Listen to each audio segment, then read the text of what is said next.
नमस्कार दोस्तों, मैं कृष्ण एक बार फिर आप सब बच्चों के सामने।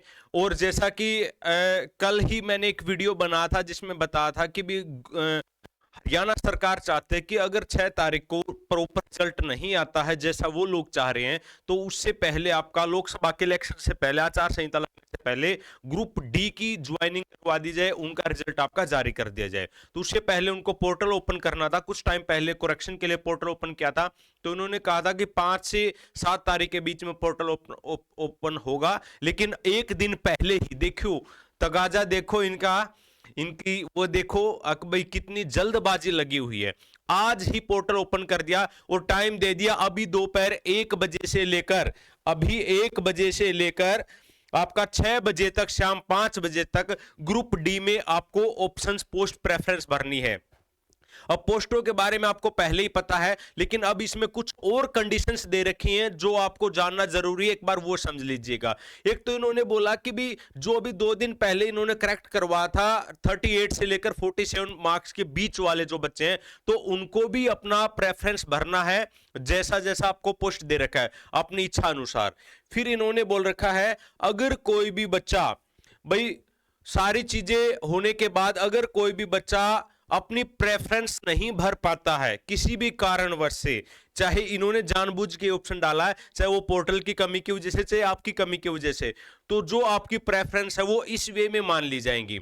हाँ, अब एक बात और है, पहले एक बार इनको देख लो कि किस वे में। पहले कॉमन कैडर ग्रुप डी माना जाएगा, फिर एग्रो इंडस्ट्री का माना जाएगा, फिर बैकवर्ड क्लास का आ जाएगा, फिर एजुकेशन का 4th नंबर पे, फिर डेयरी डेवलपमेंट कोऑपरेटिव का, फिर लेबर का, फिर रिन्यूएबल एनर्जी का, फिर सीड्स डेवलपमेंट, फिर शहरी विकास का, इलेक्ट्रॉनिक्स का, स्टेट फेडरेशन शुगर मिल्स का है, फिर स्टेट पोल्यूशन कंट्रोल बोर्ड का है, वुमेन डेवलपमेंट का है, फिर हाउसिंग बोर्ड का आ जाएगा। 15वें नंबर पे एचपीएससी का आएगा एचपीएससी में चले जाना। 16वें नंबर पे कुरुक्षेत्र डेवलपमेंट बोर्ड का आ जाएगा। 17वें पे पुलिसिंग के लिए है। 18वें पे रजिस्ट्रार कोऑपरेटिव सोसाइटी। 19वें पे फाइनेंस डेवलपमेंट। 20वें पे आपका सीड सर्टिफिकेशन एजेंसी। 21 पे institute of public administration and 22 पे है आपका स्टेट एग्रीकल्चर मार्केटिंग बोर्ड। अब ये कह रहा है कि जो 22 जो प्रेफरेंस है, ये अगर आपने नहीं भरी तो इस सीरियल में अपने ऑटोमेटिक कंसीडर कर ली जाएंगी। फिर उसके बाद कह रहा है कि ये उन्हीं बच्चों की कंसीडर होगी जिन्होंने पोर्टल में यस का ऑप्शन डाला है। यस का ऑप्शन डाला है या डालोगे। अगर आपने नो का ऑप्शन डाल दिया तो आगे आपका डी ग्रुप का कोई भी प्रोसेस आपका नहीं होगा। मींस जिन्होंने एएलएम ज्वाइन कर लिया है या पहले से जो इस प्रक्रिया में है, तो वो आपका नो का ऑप्शन डाल के अपनी इस बीमारी को दूर करें।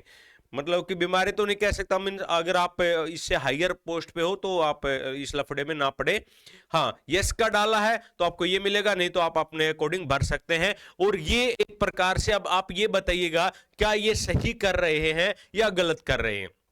मैं आपको बता दूं कि भाई अगर ये रिजल्ट आपका पहले जारी करते हैं, अभी जिस हिसाब से ये लगे हुए हैं, अगर इस हिसाब से ये अगर पहले रिजल्ट जारी करते हैं ग्रुप डी का, अगर ग्रुप डी का पहले रिजल्ट जारी हो जाता है, मींस 56 और 57 का आपका नहीं होता है किसी भी कारणवश से, चाहे वो डेट एक्सटेंड हो जाए या फिर कैंसिल हो जाए, कुछ भी हो जाए, तो अब ग्रुप डी में क्या होगा, कट ऑफ आपकी हाई जाएगी, बिल्कुल हाई जाएगी। क्योंकि जो क्रीमी लेयर है 56 और 57 वाले, उन बच्चों को पता है कि भी ये आपका अंधकार में है, क्या पता क्या होगा क्या नहीं होगा, और होगा तो कब होगा किसी को कुछ नहीं पता। तो इसलिए वो बच्चे सारे के सारे ग्रुप डी के लिए अपनी पोस्ट प्रेफरेंस भरेंगे और नौकरी को भी ज्वाइन करेंगे। अब ये सरकार जो है ना एचएसएससी, जानबूझ के अपने खुद का टाइम भी वेस्ट कर रही है और दूसरे बच्चों का भी करवा रही है। अब पहले ये डी ग्रुप में ज्वाइन करवाएंगे इन बच्चों की, फिर उसके बाद ये जब की बात बोल रहा हूं, अगर रिजल्ट नेगेटिव में जाता है किसी भी कारणवश से, वो डेट एक्सटेंड हो जाए, दूसरी डेट मिल जाए या फिर कैंसिल हो जाए, उस स्थिति की मैं बात कर रहा हूं। अगर यहां पे क्लियर हो जाएगा, 56-57 के लिए रास्ता ओपन हो जाएगा, फिर सरकार या फिर कमीशन सर्टेनिटी के साथ आपका 56 और 57 का पहले आपका रिजल्ट जारी किया जाएगा। लेकिन अब भी बात वही है कि भी आज ये फॉर्म भरवा रहे हैं, मतलब कि भी कितने तारीख तक, आज 4 5 6 तक ये भरवा रहे हैं, 6 तारीख के बाद आपका कोर्ट का डिसीजन आएगा। अब भरने के बाद 5 PM पर इनका वो पोर्टल बंद हो जाएगा। अब जिन बच्चों का मान लो इधर सिलेक्शन हो गया, मतलब उसने आपका इधर भी भर दिया फॉर्म, मतलब उसका इधर भी रिजल्ट आएगा, उधर भी रिजल्ट आएगा, फिर पंगा होगा, फिर ये कंसीडरेशन करेंगे। तो मेरे हिसाब से अगर ये पोर्टल आपका आज की बजाय 7 से आपका 9 के बीच में ओपन करते तो ज्यादा बेटर रहता। बाकी HSSC की अपनी समझ है, सोच है, यहाँ पे बहुत इंटेलिजेंट महानुभाव बैठे हुए हैं, वो अपनी सोच के हिसाब से चलते हैं, अपने अनुभव के हिसाब से चलते हैं।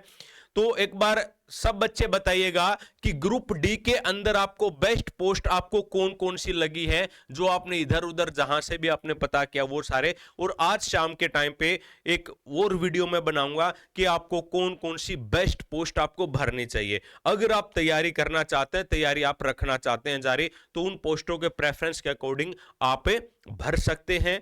और कोर्ट के डिसीजंस के ऊपर भी चर्चा करेंगे कि क्या हो सकता, क्या नहीं हो सकता। लेकिन यह बात जरूर है कि अगले 15 दिन में हरियाणा प्रदेश के अंदर बहुत कुछ होने वाला, बहुत सारे बच्चों को नौकरी मिल सकती है, बहुत सारे बच्चों के सपने अधूरे रह सकते हैं। मतलब ये करेंगे। अब इन्होंने आंख मिच लिया, बस इन्होंने HSSC कमीशन से रिजल्ट को बाहर फेंकना है, चाहे वो डी ग्रुप का जाए, चाहे वो सी का जाए, चाहे कुछ जाए, TGT का जाए, कुछ जाए। अच्छी बात है, भेज देना चाहिए उनको रिजल्ट, लेकिन अगर तरीके से अगर चीजों को करें ना, तो ना तो बच्चों को परेशानी हो, ना इन लोगों को परेशानी हो। तो भाई वीडियो को जरूर लाइक कर दो, शेयर भी कर दो, और चैनल को जरूर सब्सक्राइब कर दो, क्योंकि आपको ऑथेंटिकेटेड जो इन्फॉर्मेशन है वो मैं आपको देता रहता हूं। प्लस में आपकी जल्दी ही, अगर आप हरियाणा पुलिस का आपका सपना है, तो उसके लिए आपकी डेली क्लास आपकी शुरू हो जाएंगी। तो आज के लिए, अभी के लिए इतना है। Thank you, bye bye.